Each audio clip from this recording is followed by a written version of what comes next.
teaches a long breath. Grass is lean, sky opens. Horses mark time with tails and soft snorts. In this big quiet, a boy learns to listen. James Butler, Hickok. Illinois first, cornfields and creek water, chores that ask more of the back than the mouth. Parents who prefer plain talk to tall talk. A farm makes hands honest, a winter makes plans humble. The boy grows long in the leg and quick in the eye.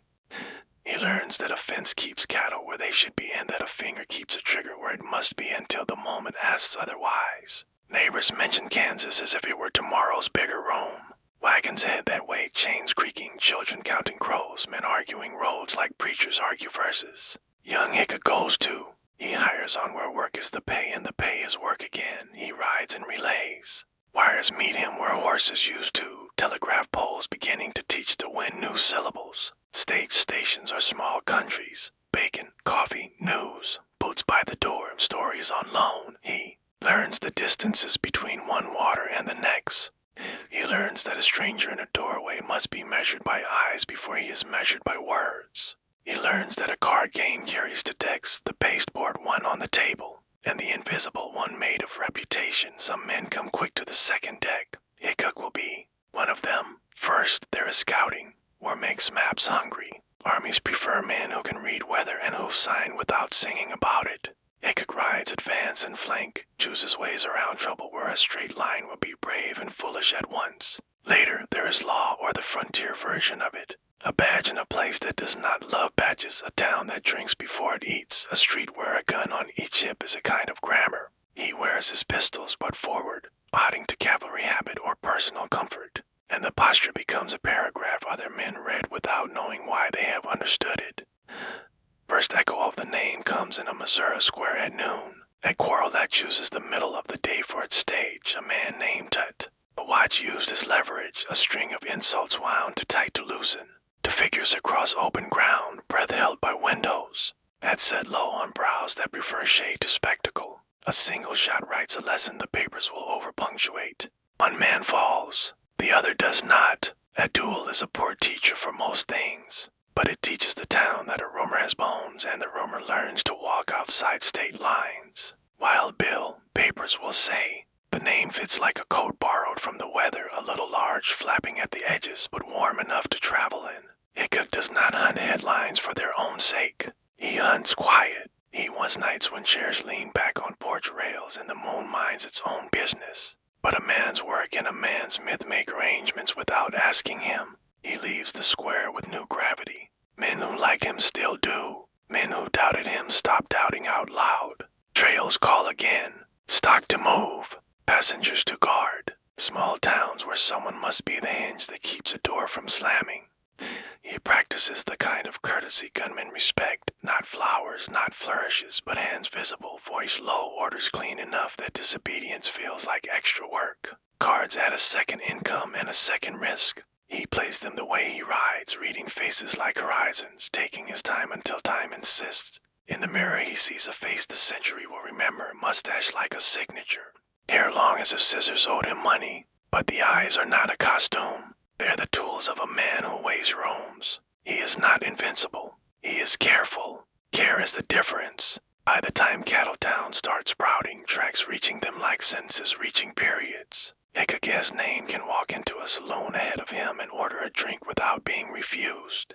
The work will ask more, and the papers will pay him back in coins that spin strange. Newspapers and the making of a celebrity lawman. A reporter arrives with questions that want their own answers. Dime novels sharpen pencils. Abilene and Hayes learn how a town sounds when a man in a long coat decides to stand in the doorway. Until the room behaves. The railroad brings change on a timetable. Cattle follow it north like a brown river trying on a new mouth. Towns erupt at sidings, throw up false fronts, hang real hopes, and hire a lawman in the afternoon because morning was too gentle to admit it. Hayes City first, then Abilene, places with more whiskey than patience, more pistols than hymnals, more money than manners for a season at a time. Hickok pins on a badge the way a man buttons a coat before stepping into weather. That prefers other coats. He does not lecture. He occupies doorways. He sets a rule invisible and immediate. If you start a thing, finish it where it hurts fewer bystanders. If you won't, I will finish it for you. He speaks softly when he can. He He moves first when he must. A report arrives, Eastern paper, ink ambitious. Questions with answers already attached. He wants measurements. How many men? Murdoch Hickok. How many bullets? How fast the draw? How far the shot? While Bill smiles his small smile that offers a man the chance to be less foolish than his notepad. He gives numbers that are either modest or impossible depending on the day, and the reporter goes home to write paragraphs that will sell. Dime novelists smell a name like wolves smell bacon. They feed it adjectives, drape it in adjectives, teach it tricks it never performed, and sell it back to towns where no one cares about footnotes. In the novels, Hickok is 7 feet tall. He can split a playing card at 20 paces with a revolver he whirls like a baton. He retrieves children from Comanche camps with one hand while signing autographs with the other. In life, he is a lean man with good boots, a calm voice, accurate hands, and a dislike for trouble that looks like a taste for it from a distance. Still, press and truth do a kind of business together. Paper names bring him jobs the tax roll might not have. Paper stories give him leverage in rooms where leverage is the most honest kind of speech. Abilene learns him quickly. He does not chase men up and down the street like a dog after wagons. He meets them and shortens the meeting.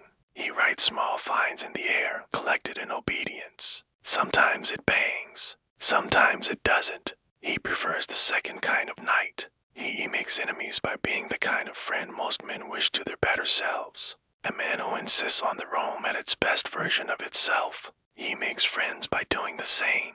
On off days he hunts with the precision of habit, or sits at cards wearing luck like a coat he did not pay for and is not sure he should keep. Buffalo Bill Cody passes through scout, showman, and seed, friend enough to share a table. Colleague enough to share silence, they will later share a stage. With Bill learning how applause tastes, and Hickok learning he prefers coffee, the dime novels grow wilder. Hickok grows tired of being taller on paper than on streets he must actually walk. But the stories refuse to step backward once they have discovered their own stride. So he leans into the practical, which is his way of leaning out of the noise. He keeps Abilene livable. By the simple practice of showing up before trouble believes it is expected, the town begins to stand a little straighter. Merchants count more coins and fewer holes in windows. Families begin arriving earlier in the season and staying later. Cost comes to not in money but in the bookkeeping of a man's nerves. A lawman spends sleep the way a gambler spends chips. He keeps a little aside for mornings and a little more aside for the night he hopes will be quiet and is not. And sometimes when a town behaves, the job becomes lonelier, because a man made for pressure feels unnecessary in peace he helped arrange. The next part will thicken the K in O.T. Abilene's hardest evening, shots that carry farther than intention and a decision to leave while dignity is still standing. Abilene, the shot in the street and the weight of a badge. Third second in front of the Alamo Saloon, a muzzle flash that solves one problem and makes another. A deputy's body, a town's breath held too long. Some towns deserve an apology from the wind. Abilene on a payday night is one of them. Music spills from doors that cannot close on it.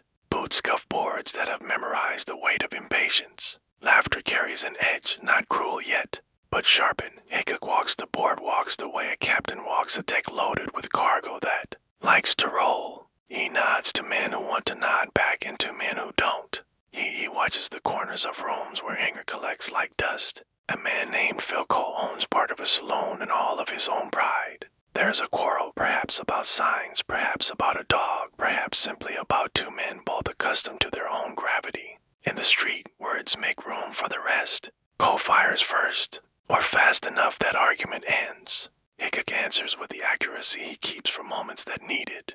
Coe folds. The street inhales his harsh breath. Then the second shape in the smoke, a man moving fast from the corner of vision, friend to Hickok by badge, Mike Williams, a deputy whose timing writes its own tragedy. Hickok turns, sees motion framed by powder haze, and reflects instead of name, fires once more. Accuracy punishes the wrong problem. Williams is on the ground before the street can take back the second. Silence makes a room out of the outdoors. Faces become statements. Hickok steps into the middle of the noise and reduces it, orders given without heat, weapons put away, men guided home with voices that do not invite argument. Later, in the office where a lamp has learned how to console paper, he sits with the badge and the cost of it. No court is harsher than a man who meant to do right and did not manage it in time. He keeps order through the end of the season because quitting in a storm is not his way. But the shape of his days changes. Saloon doors look like questions. Cards look like excuses. Sleep does not do as much work as it used to. When he leaves Abilene, he leaves with the small dignity of men who ride out, instead of being asked to. The town stands. The trains come and go. The streets grow less theatrical. That is part of the goal. He drifts, not aimlessly, but toward places where a man can be necessary without being a headline. Scouting again. Cards again. Hunting, which is a kind of prayer when practiced with respect. A stage company hires him for presence as much as for protection. He is the sort of insurance a ticket can buy without printing it on the stub. Passengers relax when his head brim is between them and the world. Friends persuade him onto an actual stage. Buffalo Bill and Texas Jack offer lines and applause and travel with trunks where rifles and costumes share a vocabulary. The playbills call it Scouts of the Plains. The audience calls it a good night out in towns that have learned to clap on cue. Hickok does his part like a man paying a debt he doesn't owe, professional, polite, not particularly amused. The script makes him into his dime novel self, and he carries the weight of it without dropping it on the night. His eyes begin to trouble him more. Maybe light bothers them, maybe print blurs when he wished it wouldn't. Maybe years of dust and squinting have decided to charge their interest. He does not complain. He adjusts, as men do whose pride lives closer to competence than to image. The road points north and west. Mines, fresh towns, stakes and streams. Black Hills country where gold and trouble arrive holding hands. The name Deadwood has the kind of honesty a map appreciates. Hickok rides toward it with a hope for quiet that should know better. Deadwood, a brief marriage. And cards in a noisy town. A wedding band in Cheyenne, calamities orbit. A chair in a saloon where a man sits with his back to the wrong door. A man can still want peace after years of noise. In Cheyenne he finds a different kind of Rome, a circus widow named Agnes, a ceremony small and sincere, a promise made without a pistol within reach. They speak the vows the way plains folk do, without lace, without extra weather. Hands held, eyes honest, a future imagined that prefers laundry lines to headlines. Work pulls, it always has. He rides soon after toward the Black Hills with the calculation of a man, trying to collect a little stake before being a husband in one place for more than a week at a time. He says he'll be back. He means it. Deadwood is a town that refuses to whisper. Tents make promises they cannot keep. Canvas rubs up against ambition and produces static. Gold tells lies it learned from other men's eyes. Hickok enters the noise like a quiet hinge. He does not declare himself. He becomes a chair at a back table, a pair of cards handled without flourish, a hat brim low, a voice used only when it improves the moment. Calamity Jane moves through town like weather, fierce, funny, loyal, unregulated. Her name will be tied to his in ways both fair and storytelling. They are companions of a sort that defies registry. Respect lives there. So does distance. A few men want to test the dime novel from up close. He discourages them economically, small sentences. Precise refusals, no extra punctuation. He prefers the table's conversation, bets, banter. The arithmetic of risk the way gamblers prefer it, with little theater and much attention, a habit. Grows. He sits with his back to the wall. In Deadwood a man keeps an extra habit or two. But one afternoon the seat he prefers is taken. He chooses a chair that faces the room wrong and the door right for someone else. A deck shuffles. The saloon adjusts to the slow heat of afternoon. Somewhere outside a mule disagrees with freight in the language of mules. A young man without much to commend him beyond impulse walks in carrying a grievance he believes is a plan. Jack McCall, a name not yet famous and eager to change that. He moves behind the chair with the wrong view. Hickok senses men like him always do.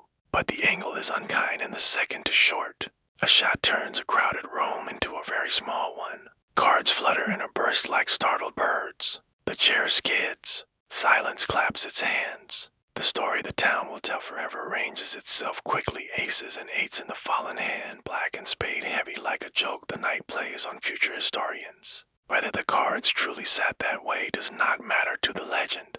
The legend has selected its wardrobe. McCall runs into a street that will now never be empty for him. Justice staggers a little, then gathers itself. Deadwood will argue procedure before it learns to spell it. Friends lift the man who tried not to be a statue while alive and now has no say in becoming one. Calamity weeps and swears. Fierce as weather again, but this time colder. Agnes hears the news far away and knows why the letter feels heavier than its page weight. Had married a man who belonged to rooms where noise collects. She kept the quiet ones ready anyway. Pound continues, as towns must when they have promised too many miners too much beer to stop abruptly. But a new hush lives under its laughter. Legend, aftermath, and the hand we keep remembering, trials, retellings. Old friends writing articles, Calamity's version, Agnes's life. A head hung on a peg the wind still tries to knock down sometimes. Deadwood tested justice the way Wedwood tests a match. Bacall stood before a Rome that wanted to be a court and answered questions as if lives were better suited to mountain air than to city halls. He slipped through once territorial tangled jury that preferred entertainment to verdict. Later, elsewhere, a different court remembered its job. The sentence matched the hole in a saloon afternoon. The rope remembered its own instructions. Meanwhile, Hickok's name did not lie down just because the man had. Buffalo Bill wrote his version honoring, promoting, remembering, stylizing. Dime novels redressed their hero for a final act and found the costume fit too well to retire. Calamity told and rattled the parts that hurt and the parts that tried to warm the hurt. In her mouth he becomes larger and kinder by turns. In some tellings he promises things a grave cannot keep. Her love, whatever shape it took, becomes part of the national scrapbook. Agnes returned to work, a widow accustomed to audiences who would never applaud for the correct reasons again. She kept his ring, kept her schedule, kept her dignity. Friends remembered the quieter pieces. The way he handled a quarrel by adjusting a man as temper as if it were a crooked picture on a wall. The way he played a hand without letting his partner feel small for losing one. The way he stood in a doorway without making the doorway feel threatened. The dead man has hand learned to be aces and eights because the town needed a shorthand. Cards have always liked standing in for fates. Players tucked the phrase into hats and told it to each other with the same mixture of awe and superstition that keeps ships from changing names. What does the legend keep and what does it misplace? It keeps the calm. It misplaces the reluctance. It keeps the accuracy. It loses the appetite for quiet. It keeps the coat and the mustache. It misplaces the way he preferred to finish a night by stepping into air. That smelled like dust cooling. In the gentle register for sleeping. We can hold both versions without waking the Rome, the dime novel that entertained the country, and the tired man who preferred a wall behind him and a low-voiced table before him. Graves forget arguments. Deadwood's Hill keeps its storytelling posture. Visitors leave cards on stone, some black with eights and aces, some jokers. Some notes that say thank you for keeping Rome safer for a while. The West keeps its parade moving.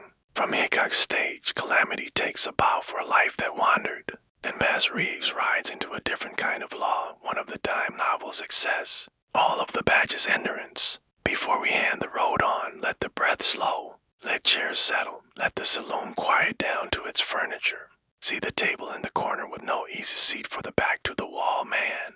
See the cards on the floor, maybe those cards. Maybe not, and bless the Rome for the good nights it hosted when nobody needed a story.